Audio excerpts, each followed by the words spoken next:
सिंह जी और मैं हम उम्र थे। वैचारिक मतभेद था, लेकिन कभी मनभेद नहीं रहा। रिश्ते रहे और हमेशा से एक व्यावहारिक रिश्ते बनाकर हमने। मुझे इस बात की खुशी है, जैसा कि जयवर्धन ने कहा है, कि एक पारिवारिक रिश्ते की नई शुरुआत है। और मुझे उम्मीद है जयवर्धन, यादवेल, अजय, अक्षय सब लोग मिलकर जनता की सेवा करें।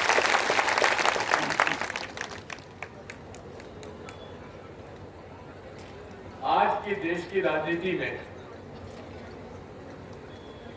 लोग राजनीति में पैसा कमाने के लिए आते हैं और कुछ वर्ग ऐसे हैं जो जनता की सेवा करने, जन सेवा ही नारायण सेवा है। मैं आप सबसे यही अनुरोध करता हूं कि भाजपा और कांग्रेस में क्या फर्क है। अजय ने बड़े सुंदर ढंग से भाजपा में रहते हुए उस पर क्या बीती है ये आपको बता दें। पिछले 20 साल से जनता को शिवराज सिंह चौहान और भाजपा ठग रही है।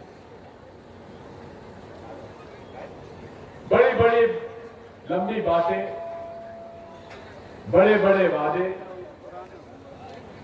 और जब चुनाव आता है तो हिंदू मुसलमान करके धर्म की बात करते हैं। ये कोई धार्मिक लोग नहीं है, ये लोग धर्म के नाम पर चंदा उगाकर सौदागर है। हमारा धर्म, सनातन धर्म जो है वो सबके लिए है और इस सनातन धर्म में कोई ऊंच नीच भी नहीं है। छुआछूत भी बाद में आई। हमारे सनातन धर्म में जात पात नहीं थी, कर्म से व्यक्ति को वर्ग में डाला जाता था। इसलिए कांग्रेस ने हमेशा से सबको समान अवसर दिया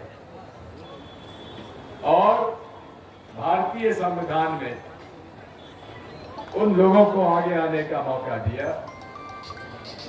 जिनको ऐतिहासिक रूप से अवसर नहीं मिला। कांग्रेस ने हमेशा गरीबों का साथ, किसानों की सहायता की, मजदूरों की सहायता की और जैसा बताया गया कि हम लोगों ने सत्ता को जनता के हाथ में सौंपा। मेरे कार्यकाल में आप सब लोग जानते हैं, पंचायतों को अधिकार दिए। गांव के अंदर बैठ के पंचायत में नामांकन बंटवारा हो जाता था पंचायत के अंदर। आज वही नामांकन बंटवारे में कितना खर्चा होता है वो आप सब जानते हैं, मुझे बताने की जरूरत नहीं है। हमने पंचायतों को अधिकार दिए नियुक्तियों, रोजगार के, लेकिन वो सारे अधिकार इस भाजपा ने छीन लिए। इसलिए साथियों, जो कमलनाथ जी की योजनाएं हैं वो जयवर्धन आपको विस्तार से बता चुके हैं, उनको मैं दोहराना नहीं चाहता। मैं तो एक बात जानता हूं, आज जनता बदलाव चाहती है। चाहती है कि नहीं चाहती बदलाव? इसलिए चाहती है कि लोकतंत्र में बदलाव होना चाहिए। यदि बदलाव नहीं होगा, यदि शासकों के मन में ये बात नहीं हो जाएगी कि हमको तो कोई हटा ही नहीं सकता, अगर ऐसी बात हो गई तो लोकतंत्र नहीं बचेगा।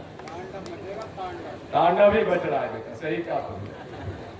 इसलिए आज बदलाव की आवश्यकता है और हमने जो उम्मीदवार यहाँ दिए हैं, पूरे मध्य प्रदेश में आज सीटें आ गई हैं।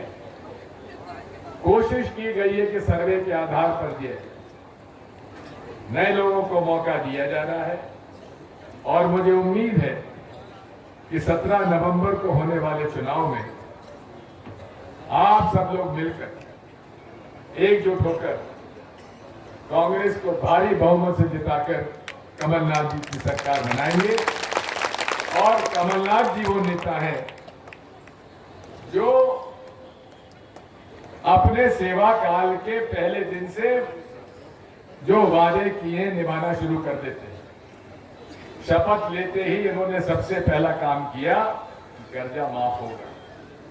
मैंने भी जब शपथ ली थी सबसे पहला काम किया था कि 5 हॉर्स पावर की बिजली किसानों को मुफ्त में दी जाएगी और गरीबों के घर में सिंगल पॉइंट कनेक्शन मुफ्त में दिया जाएगा। और ये लोग जो है चुनाव आता है तो ये योजना वो योजना, क्योंकि इनको मालूम है कि चुनाव जीत जाने के बाद फिर कौन पूछता है। इसलिए साथियों, आप सबसे यही प्रार्थना है कि अब समय परिवर्तन का है और मुझे विश्वास है कि आप हमारा साथ देंगे और 17 नवंबर को होने वाले चुनाव में अधिक से अधिक वोटों से जिताकर तीनों अशोकनगर की सीटें ही नहीं देंगे, आसपास के जिलों की सीटों पर भी कांग्रेस को समर्थन दें। यही मेरी आपसे प्रार्थना है। आप देश में जितनी सेवा राजा साहब, अजब सिंह कुशवाहा ने जो पार्टी छोड़ी है आपकी और अखिलेश यादव कांग्रेस का विरोध कर रहे हैं, इस संबंध में आपका कहना, जगह जगह विरोध हो रहा है, इस बारे में आपका कहना, पार्टी का डैमेज कंट्रोल किस तरह पूरा करेंगे? पहली बात तो ये है कि अजब सिंह जी के ऊपर कुछ ऐसे प्रकरण थे जिसकी वजह से पार्टी उनको टिकट नहीं दे पाई। मैं तो उनके पक्ष में था और कमलनाथ जी भी उनके पक्ष में थे, लेकिन चूंकि कुछ केसेस उनके ऊपर ऐसे आ गए थे जिसकी वजह से हमारे पार्टी के नेतृत्व ने उनका स्वीकार नहीं किया। वे एक बहुत ही नेक इंसान हैं, अच्छे व्यक्ति हैं और अच्छी उम्मीदवार रहे। अखिलेश यादव के बारे में आपका क्या कहना है? अखिलेश यादव हमारे सहयोगी हैं और इंडिया अलायंस के पार्टनर हैं। आज आपने मंगौली विधानसभा में एक राव परिवार पूरा कांग्रेस पार्टी ज्वाइन की है और आपने उनकी देशराज सिंह जी की, स्वर्गीय देशराज सिंह जी की मूर्ति का भी अनावरण किया। ये बीजेपी को करना था लेकिन आज कांग्रेस को करना पड़ा। बात ये थी, मुझे बताया यादवेंद्र ने कि 4 साल से मूर्ति तैयार है, लेकिन उन्होंने निमंत्रण दिया था शिवराज सिंह चौहान को कि वो मूर्ति का अनावरण करें, लेकिन उनको समय नहीं मिला। शायद देशराज जी की आत्मा यही चाहती थी कि शिवराज सिंह जी के हाथ से ना हो, मेरे हाथ से हो। ये और सीट है 230, तो उनको सबको तो सेटिस्फाई तो करना। क्या मानती कांग्रेस कितनी सीटें इस बार? 130 से ज़्यादा जीतेंगे।